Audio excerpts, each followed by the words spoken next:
একটি ভুল সিদ্ধান্ত শুধুমাত্র তোমার বর্তমানই নয়, তোমার ভবিষ্যতও পাল্টে দিতে পারে। বড় স্বপ্ন দেখতে হলে তার জন্য প্রস্তুতি নিতে হবে, শুধুমাত্র সাহসই যথেষ্ট নয়। অপরিকল্পিত স্বপ্ন কখনোই সফলতার গ্যারান্টি দিতে পারে না। বড় হওয়ার জন্য শুধুমাত্র স্বপ্ন দেখলেই হবে না, সে স্বপ্নকে বাস্তব করার জন্য যেটা সবচাইতে বেশি জরুরি তা হচ্ছে ধৈর্য এবং জ্ঞান। আসসালামু আলাইকুম, আমি ফয়সাল হক।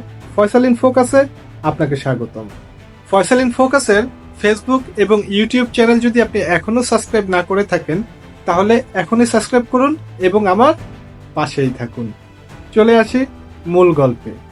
একটি ছোট গ্রামের ছোট ব্যবসায়ী, ছেলেটির নাম ছিল রহিম। রহিম খুবই পরিশ্রমী, উদ্যমী মানুষ ছিল। তার দোকান তিনি প্রতিদিন সকালবেলা খুলত এবং সন্ধ্যা পর্যন্ত তিনি তার দোকানে কাজ করত। ভালোই চলছিল তার দিনকাল। তার ব্যবসাও খুবই ভালো চলছিল, কারণ তিনি তার এই ছোট ব্যবসাটা খুব ভালো বুঝত। একদিন তার দোকানে একজন বড় ব্যবসায়ী আসলো এবং এসে তাকে অফার করলো যে তোমার এই ছোট দোকানটাকে যদি তুমি বড় করতে পারো তাহলে তুমি আরো বেশি লাভ করতে পারবে। রহিম খানিকক্ষণ চিন্তা করলো এবং ভাবলো আমার হাতে এখন দুইটি অপশন আছে। প্রথম অপশনটি হচ্ছে আমি এখন যে ব্যবসাটি করছি সে ব্যবসাটি আমার জন্য নিরাপদ এবং এই ব্যবসাটি আমি বুঝি এবং এই ব্যবসাটির জন্য আমার একটি পরিকল্পনা আছে। কিন্তু দ্বিতীয় নাম্বার যে অপশনটি সেটি হচ্ছে আমার একটি বড় ব্যবসার পরিকল্পনা, কারণ ছোট থেকেই আমি স্বপ্ন দেখতাম আমি একজন বড় ব্যবসায়ী হব। তখন চিন্তা করলো বড় ব্যবসা হলে তো বড় ব্যবসায় লাভও বেশি কিন্তু ঝুঁকিও বেশি। রহিম তখন চিন্তা করলো অনেকদিন যাবতই তো আমি এই ছোট ব্যবসাটি করছি, কিন্তু এখন আমার ব্যবসাটাকে বাড়ানোর প্রয়োজন। তিনি ওই বড় ব্যবসায়ীর কথায় তার নিজের ব্যবসাকে বড় করার সিদ্ধান্ত নিল এবং তিনি তার জমানো যত রকমের অর্থ আছে সকল অর্থ একত্রিত করে বড় ব্যবসার জন্য ইনভেস্ট করে ফেলল। বড় ব্যবসাটাতে যখন তিনি ইনভেস্ট করে তার নতুন বড় ব্যবসাটা চালু করলো, তখন কয়েক মাস যেতে না যেতেই তিনি দেখলো তার ব্যবসায় খুব ভালো চলছে না, তিনি একদমই লাভ করতে পারছেন না এবং তিনি যেই টাকা এই ব্যবসাতে পুঁজি খাটিয়েছে সেই টাকাগুলো হারিয়ে গেছে। সেই টাকাগুলোকে সে এখন আর খুঁজে পাচ্ছে না। তিনি তার ব্যবসাকে নতুন করে আবার দাঁড়া করানোর জন্য প্রচুর আত্মীয় স্বজন, বন্ধু বান্ধব, শুভাকাঙ্ক্ষীর কাছে গেল, তার ব্যবসায়িক মন্দার কথা তাদের জানালো, কিন্তু কেউ তাকে দানা করিয়ে দিয়েও সাহায্য করলো না।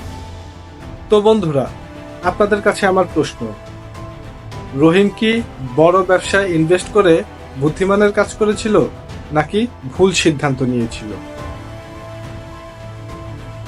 আসলে মানুষ বড় হতে চায়, বড় ব্যবসায়ী হতে চায়, নিজের স্বপ্ন বড় থাকে প্রত্যেকটি মানুষের, কিন্তু শুধু স্বপ্ন দেখলে হবে না, স্বপ্নের পিছনে থাকতে হবে একটি শক্ত পরিকল্পনা।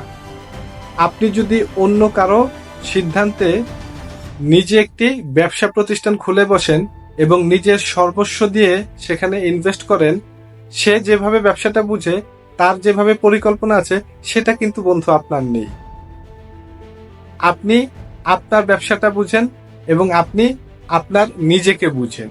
হ্যাঁ, অবশ্যই আপনি বড় ব্যবসা করবেন, অবশ্যই আপনি বড় চিন্তা করবেন, অবশ্যই আপনি বড় স্বপ্ন দেখবেন, কিন্তু শুধু স্বপ্নতেই আপনার সীমাবদ্ধতা থাকলে হবে না। আপনাকে অবশ্যই একটি শক্ত পরিকল্পনা নিয়ে রাখতে হবে এবং পরিকল্পনা মাফিক আপনাকে সামনে এগিয়ে যেতে হবে। অন্যথায় আপনিও রহিম সাহেবের মতো ব্যবসায় লস খাবেন এবং যখন আপনি আপনার আত্মীয় স্বজন শুভাকাঙ্ক্ষীদের কাছে যেয়ে বলবেন যে আমার ব্যবসা এখন আগের মতো নেই, তোমরা আমাকে সহযোগিতা করো, আমার ব্যবসা দাঁড় করিয়ে আমি তোমাদের সহযোগিতা প্রতিদান তো দিতে পারবো না, কিন্তু তোমরা আমাকে যে সহযোগিতা করবে সেটা আমি তোমাদের ফেরত দিয়ে দিব, কিন্তু তখন দেখবেন কেউ আপনার পাশে নেই। তো বন্ধুরা, আমার আজকের গল্পটি কেমন লাগলো তা অবশ্যই আমার কমেন্ট বক্সে জানাবেন এবং ফয়সাল ইন ফোকাসের সাথেই থাকবেন। সবাই ভালো থাকবেন, সুস্থ থাকবেন, আমার জন্য দোয়া করবেন। আসসালামু আলাইকুম ওয়া রাহমাতুল্লাহি ওয়া বারাকাতুহু।